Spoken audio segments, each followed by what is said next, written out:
HUT 75 tahun di Istora Senayan itu dihadiri lebih kurang 7.500 warga GPIB. Itu baru Jabodetabek. Kalau yang datang dari 26 provinsi, dari 25 MUPL, mungkin lapangannya juga tidak cukup untuk menampung warga GPIB. Kenapa? Karena GPIB terlalu panjang dan lebar. Dia terbentang di seluruh wilayah negeri ini.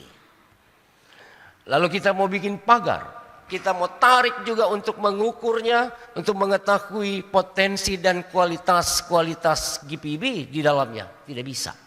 Yang bisa dilakukan adalah merajut keperbedaan yang dimiliki oleh GPIB sebagai Indonesia Mini, maupun membangun relasi dalam keharmonisan di dalam bangsa besar ini.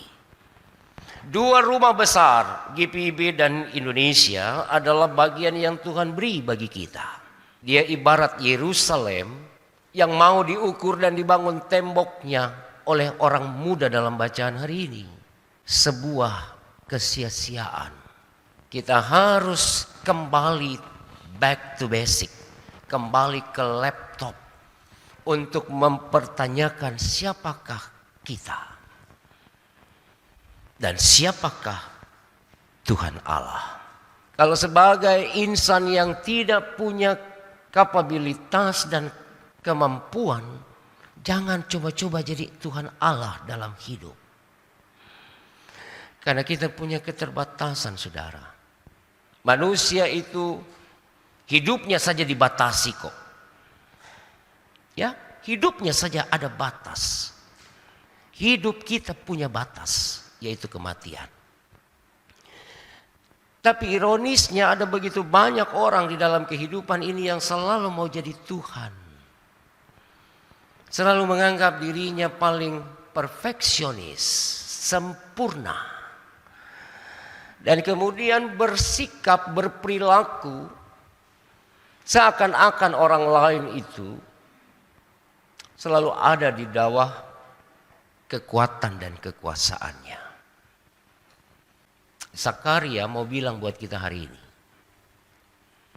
kalau kita masih menjadi seperti orang muda dalam bacaan ini,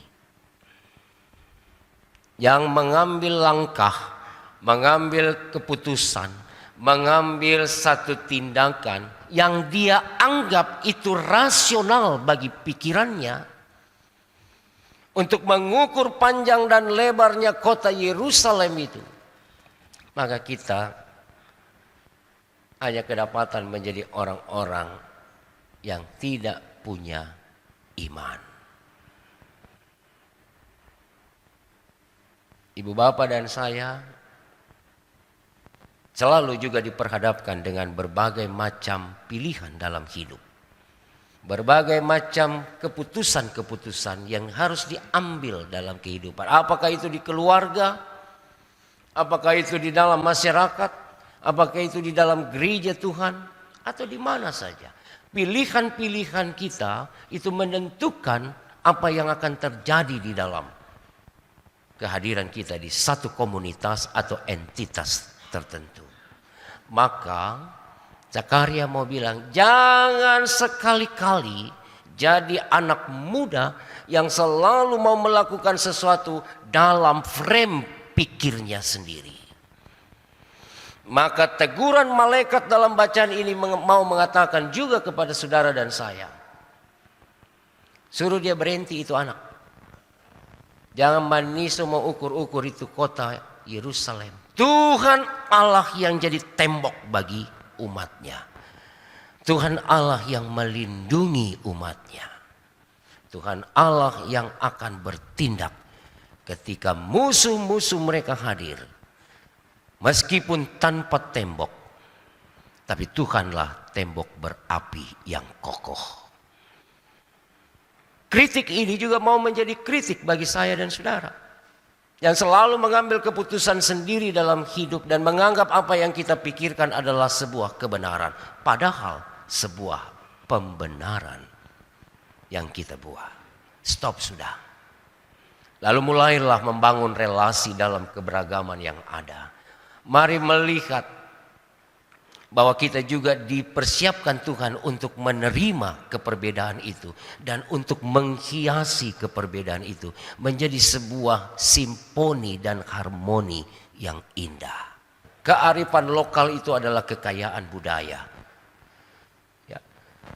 Tapi sekarang bagaimana kita menempatkan diri kita untuk juga bisa hidup dalam keragaman budaya yang ada. Ibu bapak dan saya bukan orang Makassar, yang dari Ambon, Manado, Sanger, Jawa, Batak dan sebagainya. Tapi ketika kita ada di tanah Sulawesi ini, maka kita harus menghargai, menghormati kearifan lokal yang ada di sini. Dan bagaimana iman yang bertemu dengan budaya itu tidak dibenturkan. Yesus juga tidak pernah membenturkan budaya dan iman, kan? Dia masuk dalam budaya Romawi, dia masuk dalam budaya Yahudi, dia masuk di dalam budaya macam-macam. Tapi Yesus coba mengkolaborasi iman dan budaya itu sehingga semuanya menjadi bagian yang indah.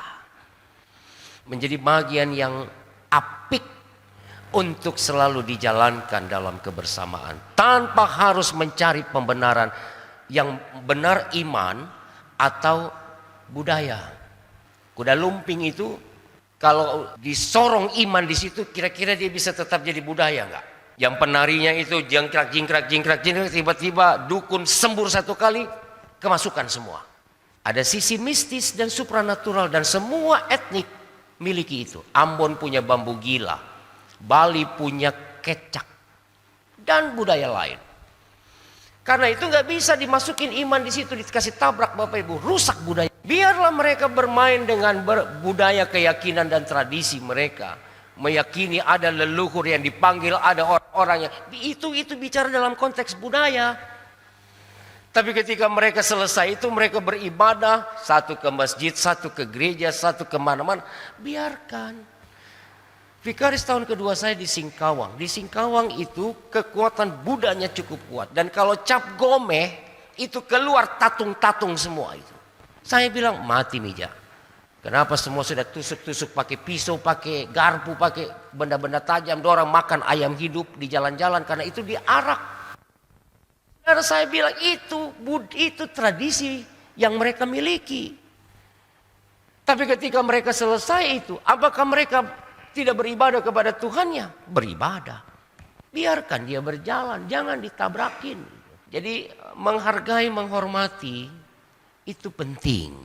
Karena itu attitude harus selalu diperhatikan. Etika itu harus selalu menjadi bagian yang diperjuangkan.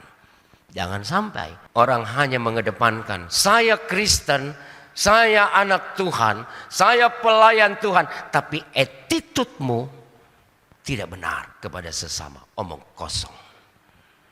Jangan bicara soal keimanan yang kita anggap sudah hebat itu.